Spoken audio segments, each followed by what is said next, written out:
Hi there, it's John from Stage Time Promotions. We're starting a new feature. Basically, we're going to try and help promote some venues in and around West Lothian and Edinburgh, and we're going to basically have a little chat about what these venues have on offer, what's right on your doorstep, and how you can best support your local talent and local venues. Because the fact of the matter is, a lot of these venues are closing down now, quite a lot, and at grassroots levels, that has a major impact on new talent, to the point where your talent basically has nowhere to play. And so, if we want to see more Lewis Capaldis coming through, then I think we've got to support that, and that can't just be done from the side of the venues, or the bands, or the acts, the solo artists. That's got to be partly done by the punters as well, of course. So the more involvement you do, the more you support your local venues and your local talent. So the first of these interviews is going to be with the Dreadnought Rock, which is a great starting place, I think, because the Dreadnought Rock has been going for 47 years and it's the longest running rock club in Scotland. It's absolutely fantastic. It's a second home to myself. It's where these guys started out as well, the King Lot. Absolutely fantastic. If you haven't heard them, then what have you been doing? Go and check them out. So basically, the Dreadnought runs on two levels. We have the gig part downstairs on a Friday and Saturday night, and then there's an internal staircase which links that to the upstairs rock disco, which is until 3 a.m. So basically, if you come to a gig, even if it's a gig that you only pay £3 entry to, that still entitles you to your entry to the nightclub right up until 3 a.m. Which is an absolute bargain compared to many venues. Many venues, of course, as Alan will explain in the interview you're about to see, do it very differently. And the Dreadnought is quite unique in that respect. So, yeah. We'll move into the interview in a little, because I'm sure Alan can word things a lot better than I can. And we'll join Alan partway into the interview as he's talking about the bands, the types of bands, and the types of rock subgenres that play in the Dreadnought, because many people are obviously preconceived as to what rock music is, but of course rock music covers a massive range, and so you never know quite what you're going to get. So which is a good thing. It's a good thing. Why box yourself into one little thing?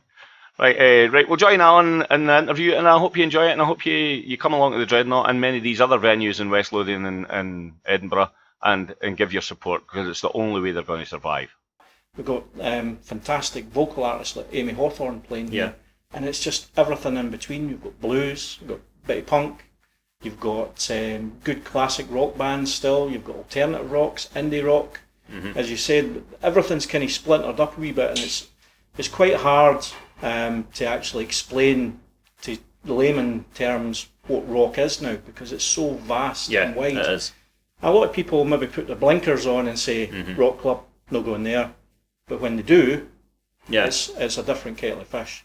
They love the place, they didn't expect what's inside the doors, and they seem to become a regular and keep coming back. So and I think that's a good testament to the team as well, and the staff that work here, because having been a long time person myself, I know that it's always a friendly atmosphere, and any place you go to can have the odd idiot come through the doors, but when it comes to the Dreadnought, that's always dealt with so quickly that it doesn't become a factor of the night.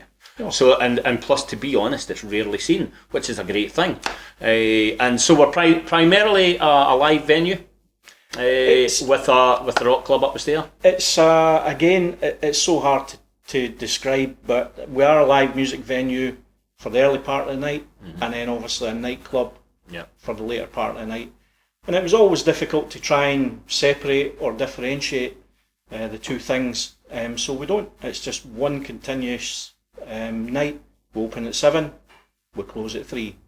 We've got live music early, and then we've got the nightclub later. And there's various aspects during the course of the night. People can sit down here, the bands are finished, but it's a wee bit quieter, they can have a wee chat. Yeah. And they can move back up the stairs. They're free to move about. Yeah, it's great. It's great the fact that anybody coming to a gig, you know, normally with a place that has a nightclub and a venue, they're separated.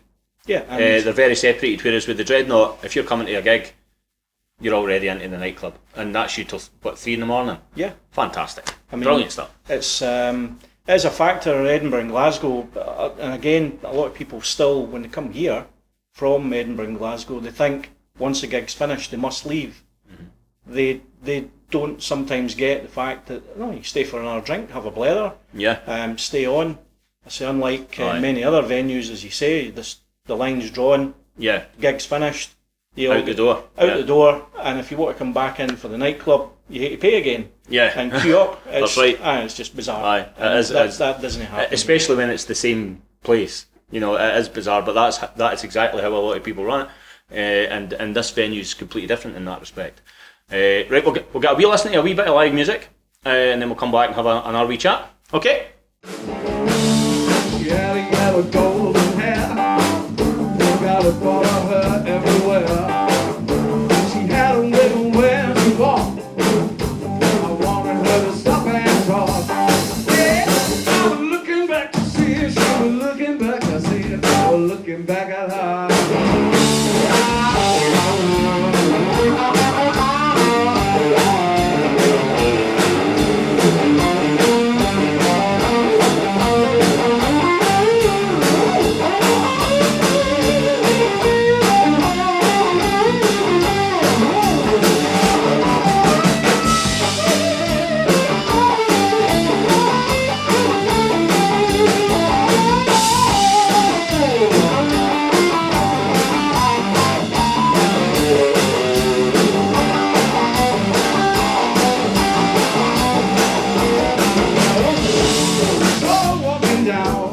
You've done quite a lot to the place in here. It's like I haven't been in here when it was like the commercial inn. It doesn't even look like the same place. It's hard to believe it. Nothing close. Every single corner of this place has been changed over the last, it's 10 years, as I was saying. Latterly, we decided, the old Horseshoe Bar, which a lot of people still walk up, come in the door, all excited to be here, and they walk up to where the bar used to be, and then they all get confused and turn around and see the new bar. Again, it's just one of the kind of learning curves for a lot of people. They maybe not see them for 3-4 months, but obviously they still come back. Just yet, we've no fully finished things, but we're 99% there. That it's a brand new bar up the back, widening out the live music venue. Making things it's just a better user experience now. Yeah, it's really opened up the sound as well. It's made quite a. I mean, the sound was always great in here anyway, but having that bar out the way has really opened up everything. It's opened up the sound greatly, and it's just making things so much better. You can see a lot wider view of the stage as opposed to being back the way. You can now go wider. So no, it's great. Upstairs as well. I mean, when we first took over here, it was a bar down and a function suite upstairs. So then the internal staircase again just gave the place a different dimension. Touching on moving, you had to go out and round the side. Everything's inside now. So it's I think it's a far better layout. Oh, it is. It's a much better use of space than previous pubs that have been in this location. Definitely. Because I remember the old commercial used to be quite cosy, but it was very packed before anybody was even in there. If you know what I mean, with furniture and and the bar and stuff like that. It just this just like I say, it just doesn't even look like the same place. So, do you have any further plans for more refurbishment? Again, it'll just be a slow evolution of things, fine tune. I mean, a lot of it's based on the numbers that come in. And if it was mobbed every single week, it just gives us the flexibility to move on to these new ideas that we've got. I mean, there are quite a few things lurking behind the scenes, but we really need more and more people to come in and obviously experience it. Yeah, well, I'm glad you touched on that actually, because talking about people coming in, punters coming in, it's a very important thing for venues at the minute. We're seeing venues, even just recently, we've seen a venue in Bathgate close. Yep. And a venue that I think from a punter's view on the outside looking in was doing really well. Yeah. You know, and a great atmosphere and all the rest of it. And you would think, well, that's going to be here for a while, and it's gone. And the same's been happening in Edinburgh and Glasgow and across the board, and I'm pretty sure down south as well. You know, so it's I think it's can we maybe even touch on a wee bit on the importance of punters supporting local venues and local music. I mean, it's incredibly important these days that people. I mean, I do understand. I mean, lives are busy now.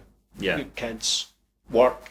I mean, the list is endless. Yeah. It's a balancing act's nearly impossible for some people sometimes. Yeah. But we're here for that kind of entertainment side of things. Yeah. So whether it's every week, like a lot of guys come out, once a month, every 6 months, we just want this to be the number one place for people to come and enjoy themselves. And they always do. There's, I mean, they definitely whether do, it's a gig or they're in later after a night out somewhere else. I mean, we've got a nice, safe atmosphere, relaxed, and that's what it's all about the importance of people supporting the venues that are either close to them or being a wee bit selfish, supporting us. Is more important now than it's ever been. I mean, the days of old where people used to come out and just see who was out and join in the night, they're long gone. A lot of people are pre-planning or organising nights out round everything else. So it is something, even if you're at a loose end, jump in the car and come down. You didn't have to drink until the coos come down, catch the gig, join in, and get a bit of just the usual Dreadnought banter. And also, I mean, it's the Dreadnought, unlike some other kind of small venues and smaller places like this, you didn't just have your local bands playing. No. You know, you've had some big names in here, and you've had people travel from far and wide. And I think that also makes it even more important for punters to realise that if you click on an event, say on Facebook that you've got up, and they're going to go to it, then maybe they should take that extra minute to buy a ticket in advance, because that tells you and the artist that night's going to be successful. Just that people are coming. They're showing a bit of support for it. I mean, the implications of not turning up after buying a ticket, I mean, we do get that. You've lost a wee bit of money, and that maybe put a wee bit of people on edge for committing and actually buying in advance. But in the same token, we're no mind readers, so I mean, we try to cater for a lot of the back end stuff, so support staff, bar staff, things like that. They've all got to be timed to not perfection, but timed that they'll come in at the right time as we feel it will get busy. And you get a good service for the club. And in the whole, that's what happens here. But just one wee simple thing like buying a ticket, it just shows your support. It makes a world of difference, I think. It's massive. I mean, especially when you've got someone like Dan Reid, for example, who's played here. You know, he's not just travelling from just down the road. You know, so it's the guy's travelling from a fair distance. So, and other artists like that as well. Even if someone's coming up from Newcastle or whatever, they've got to know that they're not travelling all that distance to just play to 10 people. You know, or to think that they're playing to 10 people when actually 40 people are going to come through the door, or 50 people, or 100 people. But if those people choose to just come through on the night, I suppose that's something that you can't predict and they can't predict. And that, I would imagine, that possibly leads to cancellations sometimes. Well, it has in the past. I mean, sadly, as you say, all these circumstances build up that guys are travelling hundreds and hundreds of miles, especially to play here. And when we're constantly in touch, discussing how things are going, vast majority of the cases, everything turns out nice and rosy, but there are the odd one or two, and I'm not going to hide the fact we have an impossible decision to make and say, this might not be viable to you coming all the way up. 10 people, you'll no sell a lot of merch. you're obviously financially, Yep. you're not going to do too well. I mean, and then for our side of things, it can be crippling. I mean, paying out a lot of money for artists, hoping that people are going to catch on and come, and it never materialises.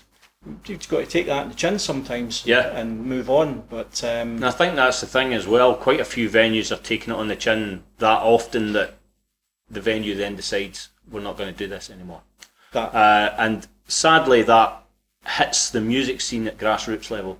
Oh yeah, definitely. I mean, the Breakfast Club closing down was a wee bit of a surprise. I've got to say that they were actually beginning to find their way. And the negative side of that is the people that did come into town to catch a gig there or move on up here, as tended to happen. Will those people still come into Bathgate now? And it is a thing that it's an impact to the whole town economy. And I say we contribute quite a lot to that. I mean, certain events that you've been quoting. I mean, I'll bring one up. Rushfest. There's 200 guys here for all day, and they're buying food, buying meals, they're into hotels. That's right, aye. So for one weekend, there's an influx of people. I mean, you can go on about Edinburgh and Glasgow Olympic Games, do this and do that, just on a grassroots level. Bringing in that amount of people, it helps everyone. So I mean, it's a big circle out there. But again, the normal punter sometimes all they want to do, come, get a beer, watch a gig, and forget about the rest of the things that have to go on behind the scenes. That's right. I've got to say, it's probably one of the best jobs in the world to do this. But in the same, just the flip of the coin, it's one of the most frustrating things. But as I say, we just take it on the chin, move on, and hopefully the next one will be a cracking success that we always hoped and planned to. And we'll get on to that in a wee second, and some later of the gigs as well, and our wee bit of music.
Right, if we can have a wee chat, Alan, about the gigs that are coming up. If you can let me ken what's coming up this August, and that we're kind of reaching the end of July here. I've got. I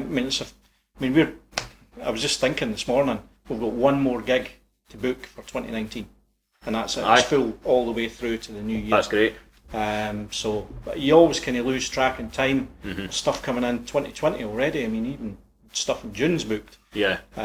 Which is just nearly 11 months away. So phenomenal. But now August, great lineup in August, and we kick off on the Friday night with Foreigner's Journey, and then the Saturday night, that'll be the 3rd of August, we've got NR Rocks. It's back again. It's just a yearly charity night that we obviously do. Ourselves run. We do it all on our lonesome. And it's a great lineup this year. Things do change from year to year. I mean, year one we had Gun coming in at the last minute, and that blew everybody's. That set our bar quite high. It set it really high for the first year, and then obviously years since we've still had some cracking live music for the likes of Anchor Lane, for King Lot. I mean, really cracking bands. This year, a wee bit different. We had a wee bit of curveball earlier in the year with Altered Sky having to call it a day, and they've pulled out. But we've got someone that's equally up to the task, Greg Taylor. Yep. Fantastic blues, rock musician, great vocalist, and he's bringing in some really fantastic musicians to back him. Specifically for this gig as well, which is great. So, and then we've got Powder Keg. Yep. I know they're very excited to be coming to the Dreadnought, because they've not played the Dreadnought before, so it'll be great to see them in here. Yep. And then obviously we've got is it just Janice Lee? Again, the wide spectrum all in one night. Mm-hmm. Again, you sometimes get the feeling that that's no rock, so they're not going to come. I mean, it's a fantastic charity. I mean, the lineup, you would pay double anywhere else. Yeah. So for a tenner, and that also includes entry to the nightclub afterwards, as we're talking about. Which takes up half that price straight away. It's a fiver to get after the live gig. So it's a no-brainer, to be honest. Great value, great lineup, and fantastic charity for this year's NR Rocks. And then rolling through the month, we've got some old faithful bands that we bring back from time to time, the covers bands. So we've got like the Steeler and the Signs coming back to play. First time for, again, it's a wee bit more alternative. We've got Dead Order coming in on the 9th August. Again, that's going to be a wee bit different for the norm. The kind of standout gigs right in the middle of the month. We've got Danny Vaughan for Thai Kettle coming. That's going to be a good one. That's going to be phenomenal. It's going to be really busy, by the way, so make sure you get your tickets. There's not many left, I can tell you that.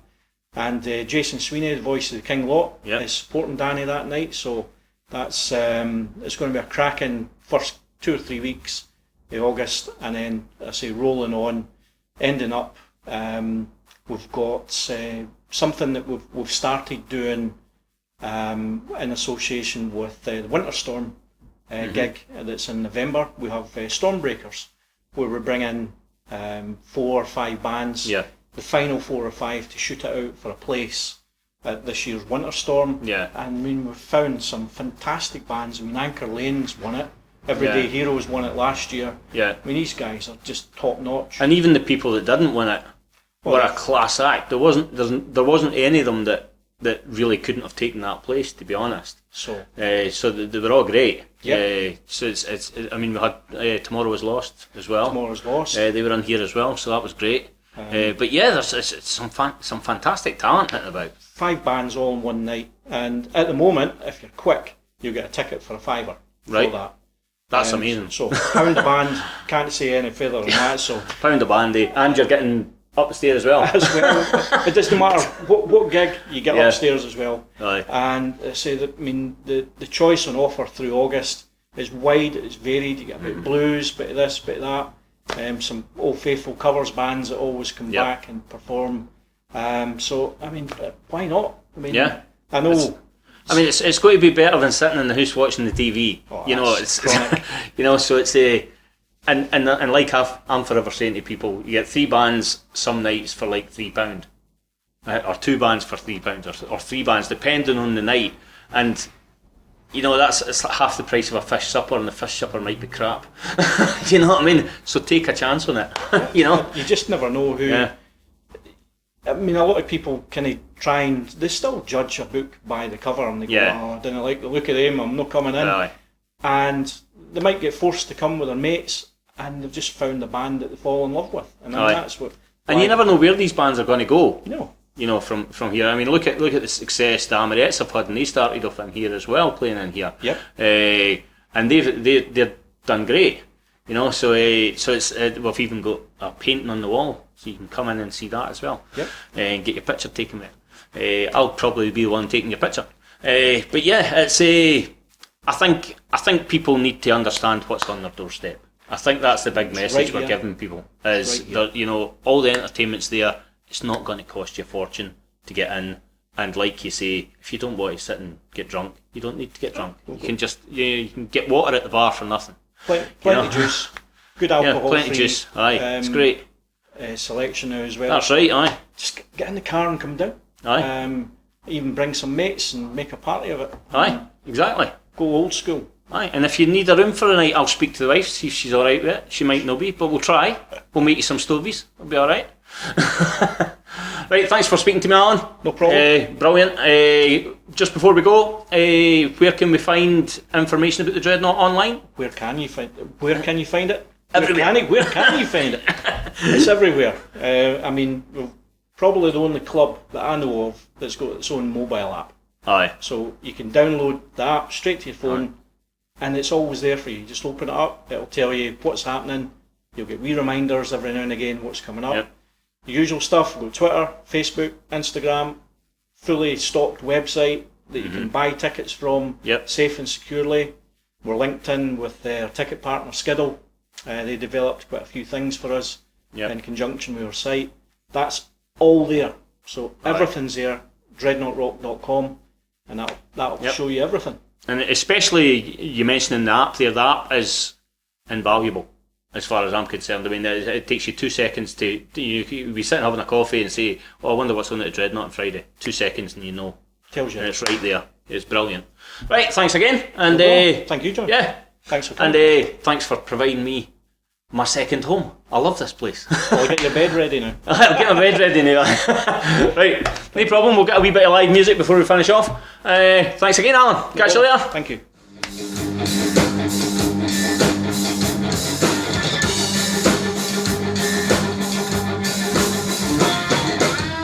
Come see me when you like. I'll do it all if the price is right. I really didn't want to vex you. Now you're trying to leave and I'm gonna have to let you. Got some magic in my boat. Don't say love, turn you in a stone. Why come tease me? Now you're trying to leave me. Guess it don't matter when you're climbing on the ceiling. Ooh, girl, that's what you're doing. Bad news, I can pull no doing. Like magic, touch ain't cold. Got nothing about pretty, I'm the right get doing. And ooh, girl, I'm yours. Oh, I'm your rockin'